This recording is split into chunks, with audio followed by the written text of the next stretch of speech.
Assalamualaikum warahmatullahi wabarakatuh. Salam sejahtera buat kita semua. Om Swastiastu.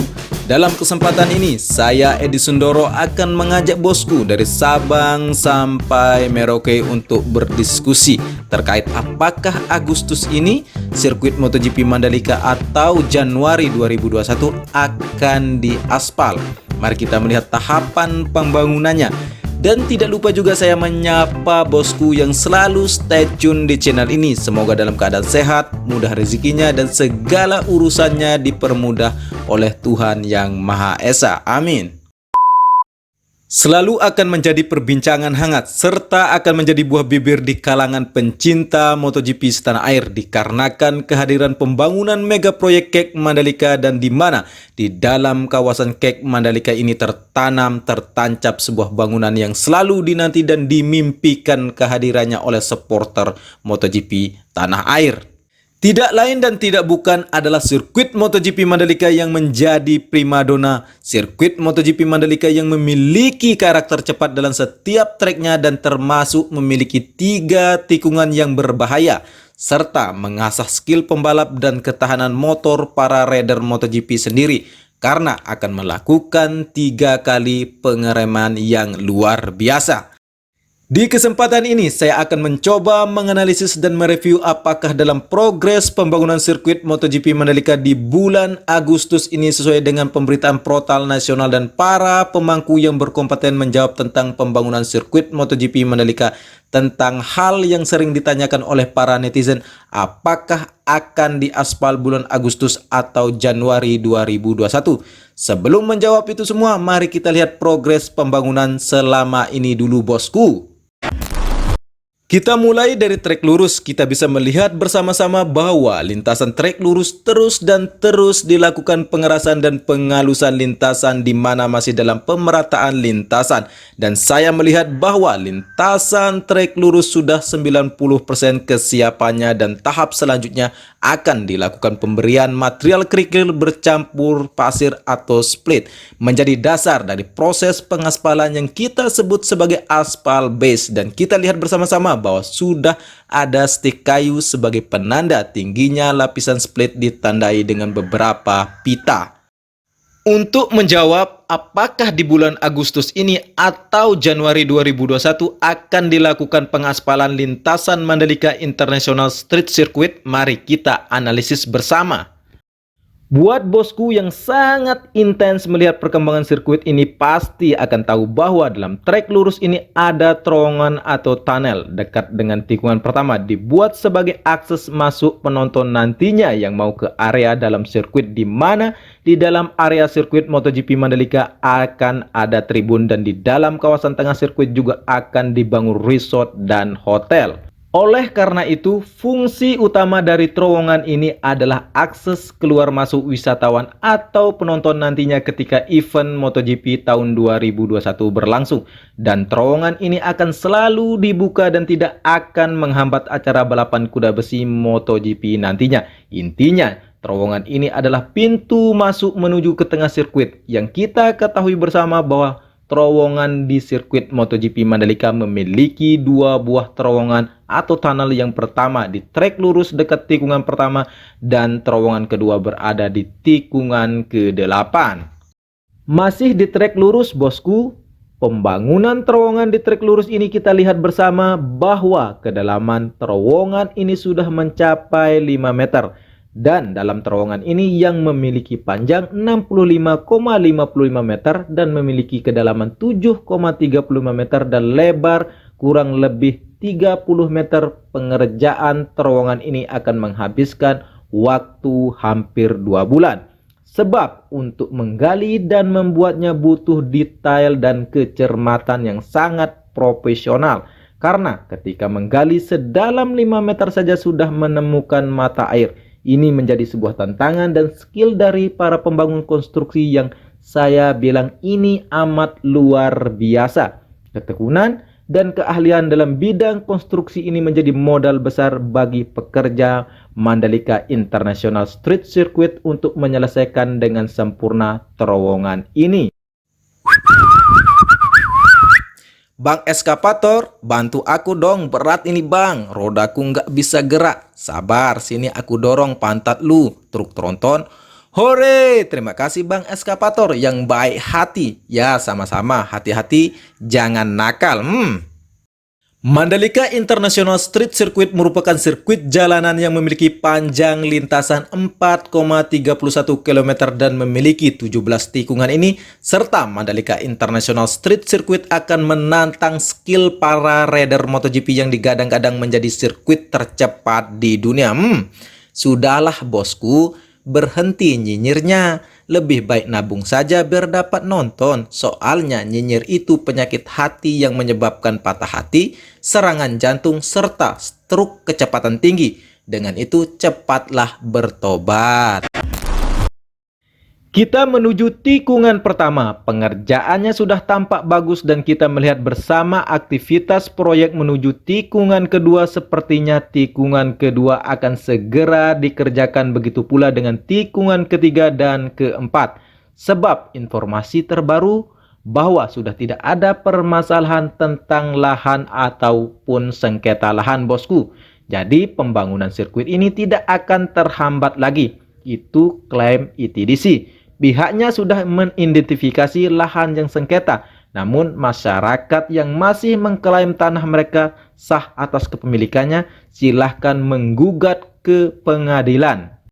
Namun yang saya ketahui bahwa jiwa orang laut atau nama lain dari orang Pujut tidak akan pernah mengaku-ngaku kepemilikannya apabila mereka tidak benar-benar merasa haknya. Dan saya pernah berdiskusi dengan salah satu yang punya lahan di Kek Mandalika menerangkan bahwa mereka mempunyai sertifikat asli yang mereka pegang, namun klaim ITDC pun mempunyai sertifikat yang sama.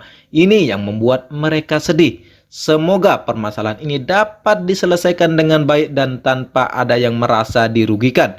Karena bila tidak diselesaikan dengan baik bisa akan jadi kekacauan pembangunan sirkuit ini. Namun kita percaya pemerintah dapat menyelesaikan semua ini dengan asas kekeluargaan dan musyawarah.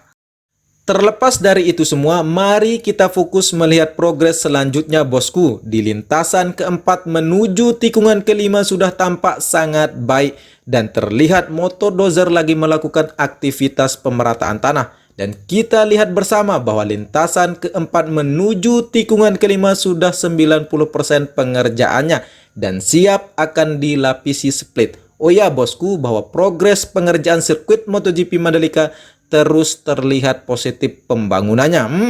Tidak sabar pastinya bosku melihat tampak asli Mandalika International Street Circuit ini. Begitu juga saya. Lintasan kelima menuju tikungan keenam juga pengerjaan proyeknya sangat bagus. Pengerjaan lapisan tanah tingkat akhir tampak sangat mulus dan rapi. Lintasan keenam bosku, terlihat sudah ada split yang menjadi uji coba proses dasar pengaspalan. Sempat saya berbincang dengan pekerja bahwa lapisan ini menjadi patokan atau ukuran yang akan menjadi ukuran ketebalan lapisan dasar dari pengaspalan dasar. Jadi sebelum masuk ke pembahasan pengaspalan, lebih baiknya kita melihat alur pengerjaan pembangunan sirkuit MotoGP Mandalika supaya tidak bepar bosku. Yang pertama, pembuatan main track sudah dilakukan di mana proses penggalian dasar trek sedalam 1 meter di sebagian besar lintasan, dan tahap kedua, pembuatan service road di kanan kiri trek sudah mencapai 70% pengerjaannya. Selanjutnya untuk tahapan ketiga, pelapisan pengerasan agregat tanah sudah mencapai 70% yang dilakukan 3 tahap pengerasan lapisan tanah. Saya menyimpulkan pengerjaan tahap ini mencapai 70% dikarenakan di tikungan 2, 3, 4, 13, 15, 16, dan 17 belum sepenuhnya 100% dikerjakan. Untuk tahap keempat yaitu pembuatan drainase ini belum dikerjakan. Drainase akan dibuat di kanan dan di kiri trek sepanjang 4,31 km. Dan yang kelima adalah tahapan yang dinanti-nanti yaitu pengaspalan, di mana tahapan pengaspalan ini memiliki 3 tahap seperti aspal base, aspal grader, dan aspal wearing. Melihat alur pengerjaan Mandalika International Street Circuit ini, maka saya dapat menganalisis bahwa pengerjaan awal pengaspalan akan dilakukan bertahap mulai bulan Agustus ini dan rampung semua untuk pengaspalannya akan selesai di bulan Januari 2021. Saya dapat menyimpulkan bahwa sebelum tuntasnya terowongan dan drainase tidak akan dilakukan pengaspalan tingkat kedua. Sebab bisa jadi ketika dilakukan pengaspalan tidak akan maksimal pengerjaannya. Yang kita ketahui proses pengaspalan itu tidak boleh tertunda karena bisa menyebabkan sambungan aspalnya bisa terlihat. Oleh karena itu, realistis bosku, pengerjaan lapisan tahap pertama pengaspalan bisa dilakukan secara bertahap namun tidak akan dilakukan bila pembuatan terowongan dan drainase belum dituntaskan. Jadi hal ini bisa menjawab bahwa secara keseluruhan tahapan pengaspalan akan tuntas di bulan Januari 2021. Jadi kedepannya kita bisa pantau bersama perkembangannya ya bosku. Menuju tikungan ke-8 di mana sebelumnya di tikungan ke-8 atau berada tepat di lintasan ke-7 dibangun terowongan kedua dengan panjang terowongan 119,045 meter dengan kedalaman 6 meter. Lebarnya hampir 30 meter. Jadi untuk terowongan kedua ini lebih panjang dari terowongan pertama, namun lebih pendek kedalamannya di mana terowongan satu kedalamannya 7,35 meter dan terowongan kedua kedalamannya 6 meter. Jadi lebih dalam terowongan pertama bosku. Ada 6 tahapan dari pembangunan terowongan atau tunnel ini yaitu: yang pertama yaitu galian struktur yang kita lihat bersama. Kedua terowongan sirkuit MotoGP Mandalika dalam proses galian struktur yang dikerjakan oleh bank eskavator.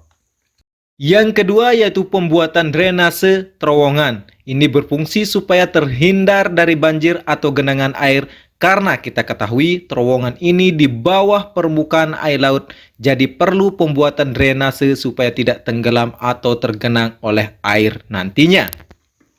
Selanjutnya yaitu pembuatan struktur beton dengan fungsi beton penopang di mana di atas sirkuit beton ini adalah lintasan dari sirkuit yang akan dilalui oleh para rider MotoGP. Ada yang bertanya apakah aman adanya terowongan di tengah lintasan? Ya aman lah bosku, nggak bakal nuncap bosku karena ada beton di bawah aspal. Yang kelima, pembuatan krep beton dengan fungsi beton balok pembatas jalan dan trotoar di bagian dasar dari jalanan terowongan ketika sudah selesai dibangun. Yang terakhir adalah pembuatan trotoar. Trotoar ini berfungsi untuk khusus pejalan kaki karena di terowongan ini juga berfungsi sebagai lalu lalang kendaraan yang hilir mudik di dalam area maupun keluar area sirkuit. Jadi fungsi utama trotoar ini untuk amannya pejalan kaki. Menuju tikungan ke-8, lintasan ke-8 sudah tampak baik, sudah mengalami pelapisan tingkat akhir di mana dekat bukit yang dibelah ini menjadi tempat dari tikungan ke-9. Begitu juga bukit yang menjadi pemutus antara lintasan ke-9 menuju tikungan ke-10 ini, bukit sudah melandai atau pendek. Jadi lintasan yang ke-9 masih belum dikerjakan bosku, masih dalam proses penggalian awal dan pengerasan tingkat awal. Kita bisa lihat bersama bosku bahwa aktivitas pengerukan berjalan di hari ini. Ada dua alat berat yaitu ekskavator dan hydraulic breaker lagi beradu tangkas memecahkan batu yang keras. Yuk kita melihat tikungan ke-11 di mana tikungan ke-11 ini menjadi perhatian para netizen di mana Laguna ini adalah tikungan ke-11 sudah terlihat tumpukan batu gunung yang di mana material batu dari bukit ke-10 dibawa ke tikungan 11 di Laguna ini untuk menimbun kontur tanah yang dibilang cepat mengalami abrasi. Sebab di tikungan 11 ini adalah tikungan yang paling dekat dengan laut atau laguna. Pengerjaan di tikungan 11 ini dikerjakan dengan detail dan butuh riset serta metode yang benar-benar supaya lintasan ini bisa kokoh. Kita lihat bersama bahwa selain dilakukan pengerukan, lalu penimbunan juga dilapisi terpal yang begitu lebar untuk menjadi pelapisan tanah supaya tidak cepat mengalami perubahan atau pergeseran kontur tanah. Mari kita menuju tikungan ke-12. Lintasan ke-11 menuju tikungan ke-12 sudah terlihat tersambung. Untuk tembok gedung di servis rootnya juga sudah dibongkar, namun untuk lintasan ke-12 menuju tikungan ke-13 masih terputus oleh jambatan. Maaf bosku, masih belum ada informasi yang sangat valid kapan akan dikerjakan pembetonan untuk terhubungnya lintasan ke-12 menuju tikungan ke-13 ini. Sedangkan lintasan ke-13 sudah tampak top chair. Oh ya bosku, di tikungan ke-13 ini adalah tempat berkumpulnya alat berat yang ketika sudah selesai melakukan pekerjaannya, alat berat ini dikumpulkan menjadi satu di tikungan ke-13 ini. Tampak terlihat alat berat bergerombol menuju peristirahatannya. Walau mesin bosku, mereka juga butuh istirahat juga. Dan video ini saya rekam sekitar pukul 17.30 waktu Indonesia Tengah. Menuju tikungan ke-14 di mana lintasan ke-14 ini masih dalam tahap pengerasan tanah. Begitu juga dengan tikungan ke-15. Servis rootnya sudah tampak lebar. Sudah ada aktivitas penimbunan sehingga minggu depan kemungkinan lintasannya sudah terbentuk. Untuk tikungan ke-16 masih belum dikerjakan walau servis rootnya sudah dikerjakan. Untuk tikungan ke-17 masih dalam tahap pengecoran tanah. Kita lihat alat broadfile sedang melakukan pengecoran beton didampingi oleh para pekerja. Untuk sementara ini, informasi yang saya dapat bagikan kepada bosku dari Sabang sampai Merauke. Progres pembangunan Mandalika International Street Circuit ini terus terlihat progres yang positif, di mana Mandalika International Street Circuit adalah salah satu daftar destinasi prioritas menjadi tujuan wisatawan mancanegara dan lokal di tahun 2021 nantinya. Cukup sekian dan terima kasih kepada bosku yang sudah mengklik video ini. Semoga dapat bermanfaat dan apabila ada pertanyaan silahkan tulis di kolom komentar ya bosku. Baik saran dan kritikannya, tapi dilarang keras komen yang rasis. Oh ya, yang mau dan suka rela dan tanpa dipaksa untuk membantu perkembangan channel ini cukup mudah caranya, cukup like, share, dan subscribe. Saya Edi Sundoro, salam persahabatan dari anak Lombok, matur tampiasi.